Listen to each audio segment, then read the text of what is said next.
Hi friends, మనం ఇప్పుడు మన ఒంట్లో ఉన్న చెడు కొలెస్ట్రాల్ తగ్గాలంటే ఏం చేయాలో ఇప్పుడు మనం చిన్న చిట్కా చూద్దాం. ముందుగా ఒక గ్లాసు వాటర్ తీసుకొని ఆ గ్లాసులో ఒక స్పూను మెంతులు, ఒక స్పూను జీలకర్ర వేసుకొని వాటర్లో కలిసేంత వరకు బాగా కలుపుకోవాలి. ఇట్లా కలిపి మూత పెట్టి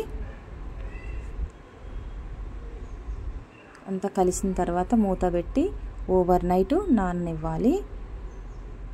నైట్ అంతా నానిన తర్వాత ఉదయం మనం చూసేసరికి ఈ కలర్లోకి వస్తాయి. మనం ఈ వాటరు స్ట్రైనర్తో వేరే గ్లాసులోకి ఇలా వడకట్టుకోవాలి. వడకట్టుకున్న తర్వాత ప్రతిరోజు ఉదయాన్నే మనం ఎంటీ స్టమక్ తోటి ఈ వాటర్ తీసుకుంటే మనలో ఉన్న చెడు కొలెస్ట్రాల్ తక్కువయ్యి చాలా సన్నగా ఆరోగ్యంగా మనం ఉంటాము. ఈ చిన్న చిట్కా మీకు నచ్చితే మీరు ఫాలో అవ్వండి.